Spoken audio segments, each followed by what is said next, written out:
வணக்கம். நான் ஸ்ரீரங்கம் ரவி உங்களோட பேசிகிட்ருக்கேன். இந்த அஸ்ட்ராலஜியில் நம்பிக்கை சார்ந்த சில விஷயங்கள்லாம் உங்களுக்கு சொல்லணும். அது இன்னும் சப்ஜெக்டுன்னு இல்லை, அதுதான் அந்த 3ஆம் பகுதி. முதல் 2 பகுதி நான் அதை பேசியிருக்கேன், என்ன ஏதுன்ட்டு. இப்போது அதோடைய ஒரு அங்கம் உங்களுக்கு ரொம்ப இன்ட்ரெஸ்டிங்காக இருக்கக்கூடிய ஒரு அங்கம். அது எல்லாருக்கும் புரிகிற மாதிரி பேசணும்னு ஆசைப்பட்றேன். லாஸ்ட் டைமே அதை பற்றி சொல்ல வந்தேன். என்ன வாஸ்து, ஏன்னா எல்லாருக்கும் நல்ல வீடு வாங்கணும்னு ஆசை. அப்போ அந்த வீட்டுக்கு நல்ல வாஸ்து செய்யணுன்ற படி இருக்கணுன்ற ஒரு எண்ணம் தப்பே இல்லை. அது சயின்டிஃபிக்கலி பேஸ்டு வாஸ்துங்கிறது. அதை எக்ஸ்பிளைன் பண்ண தான் நான் அந்த கோயில்களில் எப்போ தொடங்கியிருக்காங்க. அதில் பிரதர்ஷனம் பண்ணுறதுனால என்ன, நேரம் காலம் என்றால் என்ன, இந்த உலகம் எப்படி சுழல்கிறது, எப்படி இயங்குகிறது, அதை பற்றி ஒரு புரிதலுக்காக தான் அதை பற்றி பேசுகிறேன். ஏன்னா யாராவது ரோட்டில் போகிறவங்க சொல்லுவான், இதெல்லாம் மூட நம்பிக்கைங்க. இது மூட நம்பிக்கை இல்லைங்கிறது முதல்ல உங்களுக்கு தெரியணுங்கிறதுக்காக தான் இதெல்லாம் நான் பேசுகிறேன். இல்லை இதெல்லாம் மீறி in what way it is related, அது இதெல்லாம் நீங்கள் வேணாம் விட்ருங்க. ஓப்பன் மைண்ட் இருந்து இதை அக்செப்ட் பண்ணால் நீங்கள் செய்யலாம், இல்லைன்னா விட்டுறலாம். எதுக்கு அப்படி கஷ்டப்பட்டு செய்யணும்? சரி, இப்போ வாஸ்துக்கு வரும். வாஸ்துவில் முதல்ல கோயில் பார்த்தோம், பெரிய விஷயம்.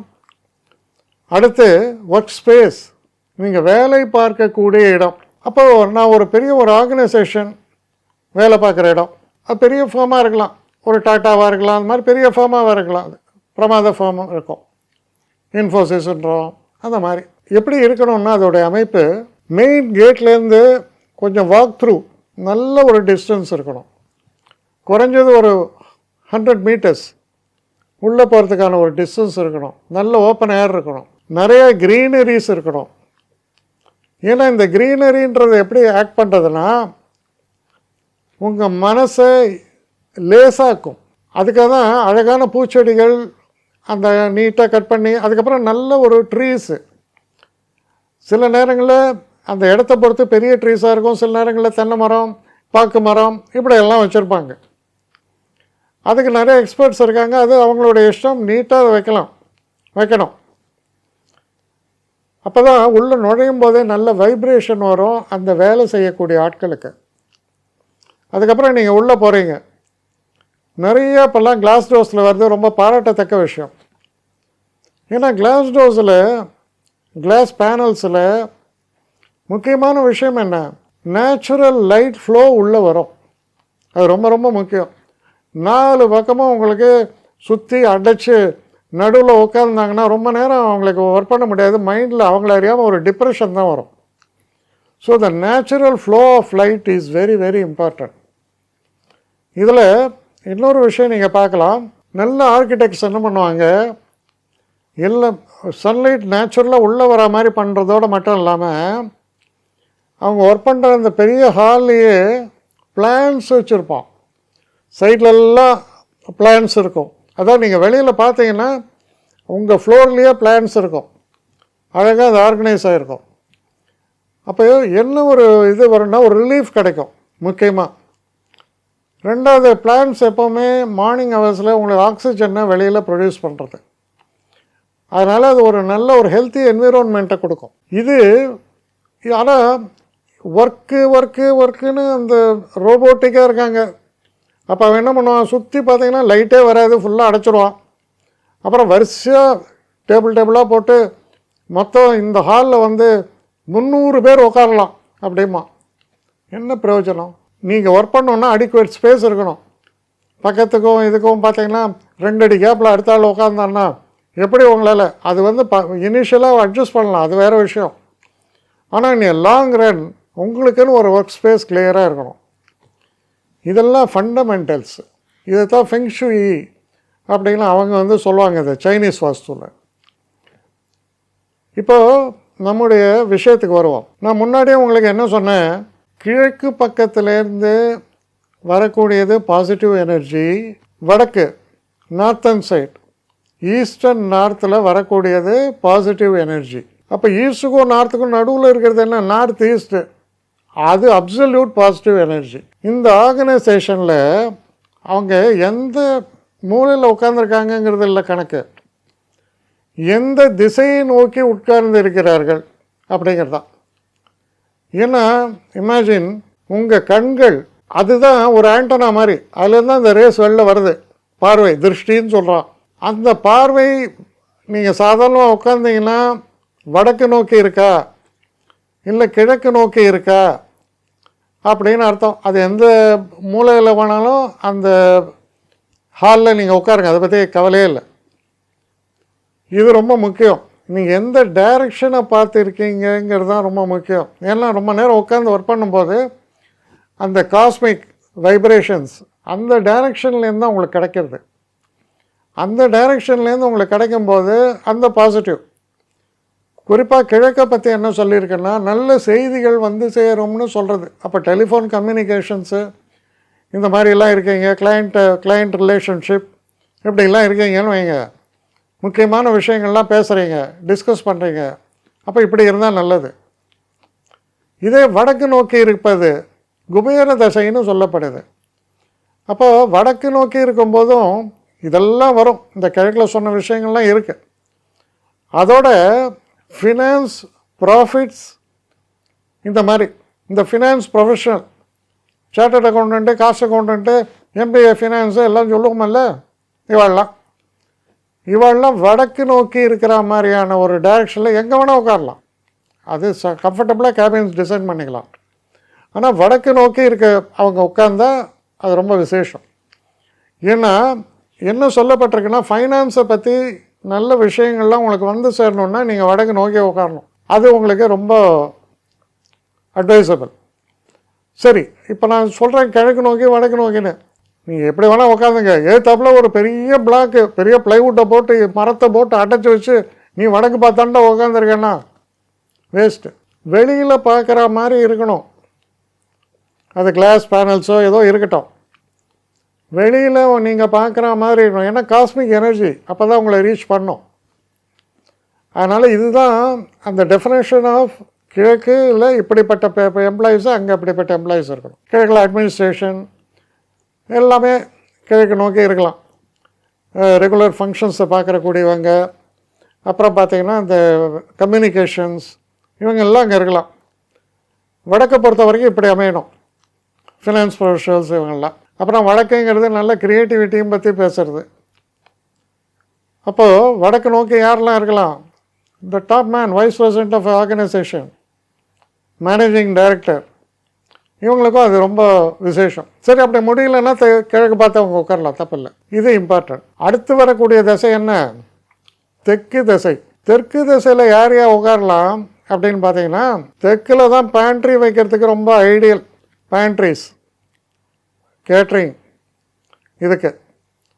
ரெண்டாவது விஷயம், ஹெச்ஆர் அப்படின்னு ஒரு டிவிஷன் இருக்குது, வெல்ஃபேர் ஆஃப் த எம்ப்ளாயீஸ் பார்க்கக்கூடியவ.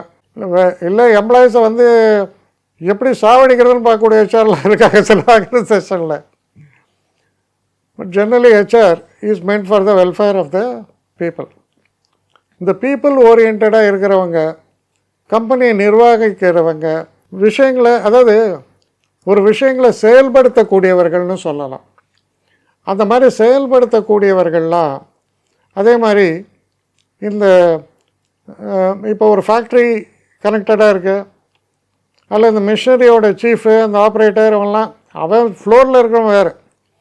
அதுபோக அந்த கண்ட்ரோலிங் அத்தாரிட்டிஸு அந்த மாதிரிலாம் இருக்காங்க இல்லையா, மெட்டீரியல்ஸ் மேனேஜர்லாம் சொல்லுவீங்க, லாஜிஸ்டிக்ஸ் சொல்லுவீங்க. இவெல்லாம் எங்கே உட்காரணுன்னா கீழே இது தெற்கு பார்த்து உட்காந்தா ரொம்ப எஃபிஷியண்ட்டாக இருக்கும். முக்கியமாக ஏன் தெற்கை பற்றி நான் அவ்வளோ பேசுகிறேன்னா, இப்படின்னு கேட்டகரைஸ் பண்ணுறேன்னா, தெற்குன்னா தெற்கு யார் ரோல் பண்ணுறாங்க அப்படின்னு பார்த்தீங்கன்னா சவுத்து. தெற்குனா சவுத்து. நிறைய பேருக்கு இங்கிலீஷ் தெரியாது, எல்லோரும் அந்த இங்கிலீஷில் சொன்னால் தான் புரியும். சவுத்து. இந்த சதர்ன் டைரெக்ஷன் பார்த்தீங்கன்னா மார்ஸ், ரூலர் வந்து மார்ஸ், செவ்வாய். செவ்வாய் யார்? போலீஸ்காரன், மிலிட்ரி மேன், கண்ட்ரோலிங் அத்தாரிட்டிஸ், அவங்க தான் மார்ஸ். ஸோ அதனால தான் நான் என்ன சொன்னேன், ஹெச்ஆர் அந்த ஆர்கனைசேஷனுடைய ஒரு கோர் அட்மினிஸ்ட்ரேட்டர்ஸ், கேட்ரிங், இது எல்லாமே அந்த டைரக்ஷனில் இருந்தால் ரொம்ப நல்லது. அதுக்கப்புறம் ஒரு ஆர்கனைசேஷனில் கான்ஃபரன்ஸ் ஹால் ரொம்ப இம்பார்ட்டன்ட். அந்த கான்ஃபரன்ஸ் ஹாலுக்கு ரொம்ப ஐடியல் பிளேஸ் அப்படின்னா ஒரு விதத்தில் சொல்லலாம் சவுத் ஈஸ்ட் அப்படின்னு. சவுத் ஈஸ்ட் அப்படின்னா அக்னி மூலைன்னு பேர். அங்கே நார்மலாக நம்ம வீட்டில் கிச்சன்லாம் வைப்போம், சாப்பாடுலாம் வைப்போம். ஆனால் சவுத் ஈஸ்ட் எதனால் சொல்கிறேன்னா தட் இஸ் ரூல்டு பை சுக்ரன். அப்போ கான்ஃபரன்ஸ் நடக்கிற இடத்துல உங்களுடைய கிளைண்ட்ஸ் எல்லாம் வரான், அவனை வச்சு நீங்கள் பேசுகிறீங்க. அந்த கார்னரில் சுச்சுவேஷனும் அந்த கார்னரில் இருக்கணும். பெரும்பாலும் அவங்க ஃபேஸ் பண்ணுறது சவுத் அண்ட் ஈஸ்ட்டை ஃபேஸ் பண்ணுற மாதிரி உட்காந்து அவங்கள அட்ரஸ் பண்ணுறீங்க. நீங்கள் பேசுகிறது வந்து நார்த்லேயோ ஈஸ்ட்லேயோ ஃபேஸ் பண்ணி நீங்கள் பேசலாம், த சீஃப். அப்படி பேசும்போது the impression will be excellent. The relationship will be build up in a natural manner. இதெல்லாம் வரும்னு எதிர்பார்க்கலாம். இந்த நார்த் ஈஸ்ட்னா ஈசான்ய மூலை. இது என்ன இருக்கணும்னா இந்த இடத்துல பெரும்பாலும் அந்த ஆர்கனைசேஷனோட R&D மாதிரி இருக்கலாம், இல்லை சில ரொம்ப ஒரு அமைதியான ஒரு சூழலில் இருக்கக்கூடிய விஷயங்கள் அங்கே இருக்கணும். மெடிடேஷன் மாதிரி இருக்கக்கூடிய இடம்னு எடுத்துக்கலாம். அதுதான் அந்த இடத்துல இருக்கணும். அமைதியான இடமாக அது இருக்க வேண்டும். இன்னொரு முக்கியமான ஒரு மூலை எது இருக்குன்னா, இப்போ நான் வெஸ்ட்டை பற்றி உங்களுக்கு சொல்லலை. வெஸ்ட்டு அப்படின்னா வெஸ்ட்டு வந்து ரூல்டு பை சனி. அப்போ சனி வந்து வெஸ்டர்ன் டைரக்ஷனை ரூல் பண்ணுறார் அப்படின்னு சொன்னால், சனியை பொறுத்த வரைக்கும் அவருக்கு கொடுக்கப்பட்ட அந்தஸ்துன்னா அவர் ஒரு ஜட்ஜு. அதே நேரத்தில் சனிக்கு என்ன இன்னொரு விஷயம் சொல்லப்பட்டிருக்கு, வேலைக்காரன்னு சொல்கிறது சனியை. அப்படின்னா வெஸ்டர்ன் டைரக்ஷன் இவருடைய ஒரு ஏரியாவில் பெரும்பாலும் இந்த ஒர்க்கர்ஸோடைய ரெஸ்ட் ரூம், இந்த ஒர்க்கர்ஸ் சம்மந்தப்பட்ட விஷயங்கள், கொஞ்சம் அடிமட்டத்தில் இருக்கிற எம்ப்ளாயீஸ் இருக்காங்க இல்லையா, அவங்க அந்த வெஸ்டர்ன் டைரக்ஷனில் இருந்தால் ரொம்ப கம்ஃபர்டபுளாக இருப்பாங்க. அதோடு மட்டும் இல்லாமல் இந்த சில நேரங்களில் நீங்கள் பார்த்தீங்கன்னா லோடிங் அன்லோடிங்லாம் நடக்கும், சில ப்ராடக்ட்ஸு இதெல்லாம். அந்த மாதிரி லோடிங் அன்லோடிங் இந்த மாதிரியான விஷயங்களுக்கெல்லாம் அந்த western direction is the best. அதுக்கப்புறம் நார்த் வெஸ்ட்டுன்னு ஒன்று இருக்குது. இந்த நார்த் வெஸ்ட் என்னென்னா குபேர மூலைன்னு பேர். அப்போ இந்த நார்த் வெஸ்ட்டில் என்ன இருக்கலாம், செஸ்ட், ஃபைனான்ஸ், நிறைய கேஷ் வைக்கிறேன், முக்கியமான கம்பெனியுடைய டாக்குமெண்ட்ஸ் அதெல்லாம் அங்கே வைக்கலாம். அதாவது அந்த டாக்குமெண்ட்ஸ் என்ன, பெரிய ஒரு அக்ரிமெண்ட்ஸ் போட்டிருப்பீங்க, முக்கியமான விஷயங்கள், ஒரு MOUஸு, அக்ரிமெண்ட்ஸு, இந்த மாதிரி பல இம்பார்ட்டண்ட் ஃபைலிங், இம்பார்ட்டண்ட் பேப்பர்ஸ் அங்கே வைக்கணும். இல்லை அது சம்மந்தமான எம்ப்ளாயீஸ் அங்கே இருந்தால் நல்லது. ஸோ இதுதான் இந்த ஃபண்டமெண்டல்ஸு. இப்போ ஒரு ஆர்கனைசேஷனை எப்படி பண்ணணுன்னா இப்படி தான் பண்ணணும். முக்கியமான ஒரு விஷயத்தை நீங்கள் கவனத்தில் வச்சுங்க, அப்படியே ரொப்பிடாதீங்க ஆர்கனைசேஷனை. ஒரு பெரிய ஹால் இருக்குன்னா சென்டரில் கொஞ்சம் காலியாக வைங்க, சென்டர் பாயிண்டில். அது வாக்கிங் ஸ்பேஸாக கூட இருக்கலாம், இந்த பக்கம் இருக்கலாம், இந்த பக்கம் இருக்கலாம், நடுவில் வாக்கிங் ஸ்பேஸ் மாதிரியாவது கூட இருக்கலாம். ஏன்னா சென்ட்ரி இஸ் கால்டு பிரம்மஸ்தான். அங்கே வந்து எதுவும் இருக்கக்கூடாது ஆக்டிவிட்டி. அது கொஞ்சம் வாக்கிங் ஸ்பேஸ் மாதிரி வச்சுக்கலாம். கொஞ்சம் ரிலீஃப் இருக்கும் அந்த இடத்துல. கொஞ்சம் எல்லாரையும் போட்டு அடிச்சிடக்கூடாது, ஆட்டு மந்த மாதிரி. நிறையா பேர் செய்கிறாங்க ஸ்பேஸ் யூட்டிலைசேஷன் கேட்டால். ஸ்பேஸ் யூட்டிலைசேஷன்லாம் நீங்கள் பண்ணுங்கள், கொஞ்ச நாளில் என்னாகும், அவனுடைய மைண்ட் யூட்டிலைசேஷன் போயிடும். அவன் ஒரு மாதிரி உள்ளே வரத்துக்கே வெறுப்பாக இருக்கும். ஐயோ இந்த கம்பெனிக்குள்ளே வரேன்டா டேய் அப்படின்னு, சம்பளம் வரதை எல்லாம் பண்ணி தொலைகிறது வரேன். அப்படி ஒரு நிலைக்கு உங்களோட எம்ப்ளாயீஸை துரத்திடாத. உள்ளே வரும்போதே ஒரு ப்ளசண்ட் அட்மாஸ்பியரில் உள்ளே வரான், அப்படி இருக்கணும். நீங்கள் ஒரு பழைய காலேஜஸ், அதுவும் இந்த ட்ரெடிஷ்னல் காலேஜஸ்லாம் பார்த்தீங்கன்னா தெரியும், உள்ள ஒரு அப்ரோச்சே ரொம்ப நல்லா இருக்கும். ரெண்டு பக்கமும் ட்ரீஸு, கார்டன்ஸ் மாதிரி இருக்கும். அப்படியே உள்ளே ஒரு கிட்டத்தட்ட ஒரு 1/2 கிலோமீட்டர் வாக் பண்ணி வருவாங்க உள்ள பசங்க. ரொம்ப ரிலாக்ஸ்டாக இருக்கும் அவங்களுடைய மைண்டு எல்லாமே. ஏன்னா நம்ம இயற்கையோட ஒரு ப்ராடக்ட் தான் நம்ம. அதோடு தான் நம்ம ஒன்றி வாழறோம். ஒருவேளை நீங்கள் எல்லாரையுமே இன்றைக்கி எல்லோரும் ஹியூமனே ரீப்ளேஸ்மெண்ட் பண்ணிகிட்டே வரீங்க, அப்போ ரோபோஸு அப்படின்னா உங்கள் இஷ்டப்படி நீங்கள் எப்படி வேணால் டிசைன் பண்ணிக்கலாம். அப்போ எல்லாமே ரோபோஸ் தான். அது டிக் டிக் டிக்னு உட்காந்து ஒவ்வொரு ரோபோ ஒரு வேலை செய்யும். மேபி வரலாம். இப்போ நிறையா பார்த்தீங்கன்னா நிறைய பெரிய பெரிய ஆர்கனைசேஷன்ஸ் யூஎஸில் அமேசானில் பார்த்தீங்கன்னா ஒரு 40-50 ரோபோ அந்த ஐட்டம்ஸ் எல்லாம் எடுத்து வைக்கிறது ஹியூமன் வேல்யூஸே இல்லை. ஸோ அது வேறு விஷயம். ஆனால் ஹியூமன் பீயிங்னு வரும்போது அந்த ஒரு டச் அவசியம். அதுக்கு வாஸ்து ரொம்ப இம்பார்ட்டன்ட். அப்போது உங்கள் ஒர்க் ஸ்பேஸுங்கிறது ஒரு ரம்மியமாக இருக்கணும். அந்த ரம்மியமாக அந்த ஒர்க் ஸ்பேஸ் இருக்கணும். அதே மாதிரி லைட்டிங்ஸ்லேருந்து எல்லாமே இருக்குது, அதில் கணக்கு வரும். இதெல்லாம் பக்காவாக இருக்கிற பட்சத்தில் அந்த எம்ப்ளாயீஸில் ஒர்க் ஃப்ரம் ஹோம்னா கூட அவனுக்கு பிடிக்காது. ஆஃபீஸ் வந்தால் நிம்மதியாக இருக்குப்பா அப்படின்னு நினைப்பான். அந்த மாதிரியான ஒரு சூழல்களை உருவாக்க முடியும்னா அதுக்கு தகுந்த மாதிரி designing is very very vital, important. அப்போ யார் எந்தெந்த பக்கம் உட்காரணுன்றதுக்கு ஒரு சின்ன ஐடியா வாஸ்துவோடைய இதுபடி நான் உங்களுக்கு பேசுறது. ஸோ இதை ஞாபகத்தில் வச்சுங்க. இல்லை நிறைய விஷயங்கள் இருக்குது. நான் சொன்னது ஒரு சின்ன ஒரு கோடு தான். அந்த கோடில் நிறைய விஷயங்களை நீங்கள் டெவலப் பண்ணிட்டே போகலாம். இதுதான் அதோடைய ஃபண்டமெண்டல் பிரின்சிபல். ஒரு ஆஃபீஸை நீங்கள் வாஸ்துப்படி செட் பண்ணிங்க அப்படின்னா அந்த எம்ப்ளாயீஸு ஃபுல்லி இன்வால்வ்டாக வேலை பார்ப்பாங்க. அந்த எம்ப்ளாயீஸ் ஃபுல்லி இன்வால்வ்டாக வேலை பார்த்தாங்க அப்படின்னு சொன்னான்னா உங்கள் ப்ரொடக்டிவிட்டி நல்லாயிருக்கும், உங்கள் க்ரோத்து நல்லாயிருக்கும். அதனால் இதெல்லாம் மனசில் வச்சு தான் செய்யணும். எப்போவுமே ஒருத்தர் சொல்லுவான், சார் இது ஒரு 300 ஒர்க் ஸ்டேஷன் வைக்கலாம் சார் அப்படிமா. நீங்கள் உடனே மனசில் என்ன கணக்கு போடணுன்னா 200 தான் வைக்கலான்னு கணக்கு போடணும். அப்படியே கொச்சன்னு 300 இது ஆட்டு மந்தெல்லாம் ஓடும், கேப்பே இல்லாமல் பிடிச்சுன்னு போகும். அந்த மாதிரி தயவு செஞ்சு பண்ணாதீங்க.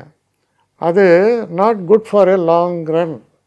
ஸோ இது ரொம்ப ரொம்ப முக்கியம். சரி, இதில் முக்கியமான இன்னொரு விஷயம் என்னென்னா இந்த டாய்லெட்டுன்னு ஒன்று வரும், அதாவது கழிவிடம். இது ஒவ்வொரு பேரில் சொல்கிறாங்க. ஒன்று ரெஸ்ட் ரூம்னு சொல்லுவா, டாய்லெட்னு சொல்லுவா, வெவ்வேறு பேர் இருக்குது. சரி, ஆனால் நடக்கிற விஷயம் ஒன்று தானே. இது வரக்கூடாத இடம் அப்படின்னு சொன்னால் எக்காரணத்தை கொண்டும் நார்த் ஈஸ்டில் வந்துடக்கூடாது. நார்த் ஈஸ்டில் அது வந்ததுன்னா நீ எவ்வளோ பெரிய ஆர்கனைசேஷன் ஆச்சாலும் நீ பவுண்ட் ஆகிடுறது நீ நிச்சயமாக பார்க்கலாம். கம்ப்ளீட்டாக ரூயின் ஆகிடும். நெவர் அதை வைக்கக்கூடாது. ஸோ இதெல்லாம் தான் முக்கியமாக ஒரு ஆர்கனைசேஷனில் நீங்கள் ஃபாலோ பண்ண வேண்டிய ஒரு விஷயங்களாக இருக்குது.